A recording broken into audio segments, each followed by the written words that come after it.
Hello guys, వీడియోలోకి వెళ్లే ముందు మన ఛానల్ని సబ్స్క్రైబ్ చేసుకోండి. మీలో అయ్యప్ప మాల ఎంతమంది వేశారో వాళ్ళందరూ మన వీడియోకి లైక్ చేసి కామెంట్ చేసేయండి. ఫస్ట్ ఆఫ్ ఆల్ మా ఈ పడి పూజకి ఇంత మంచి డివోషనల్ లుక్ రావడానికి కారణం మా స్వాములందరూ కలిసి ఈ పడిని ఇంత బాగా డెకరేట్ చేయడమే అనిపించింది.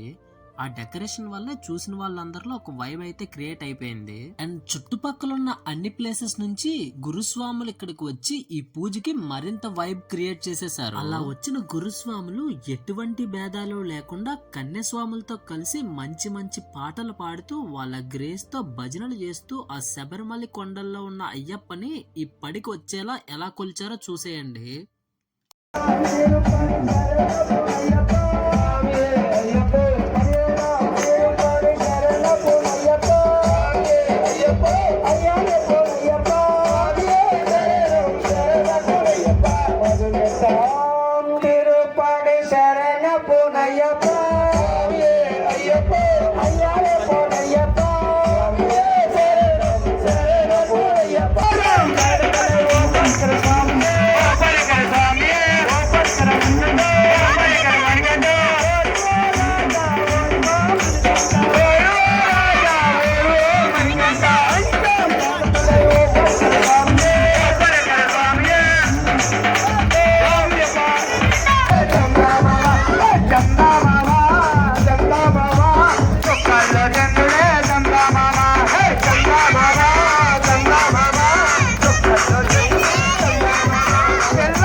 శాశ్వతాయ మంగళం మంగళం మంగళం జయ మంగళం మంగళం మంగళం నిత్య శుభ మంగళం వీరులకు రమణి కయ్యులకు జయ మంగళం నిత్య శుభ మంగళం జయ మంగళం నిత్య శుభ మంగళం మంగళం భగవానిష్ణ మంగళం మధుసూదన మంగళం పుండరీకాక్ష మంగళం నీలాచల నివాసాయ నిత్యాపరమాత్మనే చక్రవర్తి తనూజాయాం సార్వభౌమాయ మంగళం శ్రీ అగంప్రస్వామి నమో నమః. ఆనంద కర్పూర రెండో పళ్ళు రెండు సోళ్ళ ఆత్మపళ్ళు అది కూడా వెలిగించిన స్వామి అది కూడా అక్కడ ఉండదు చూడండి. రెండో పళ్ళు ఇచ్చేయండి, రెండో పళ్ళు హాఫ్ వెలిగించేయండి స్వామి. ఇంతవరకు చూసారంటే మీకు ఈ వీడియో నచ్చే ఉంటది. ఒకవేళ వీడియో నచ్చితే వీడియోకి లైక్ కొట్టి మన ఛానల్ ని సబ్స్క్రైబ్ చేసేసుకోండి. ఉంటాను. Love you, bye.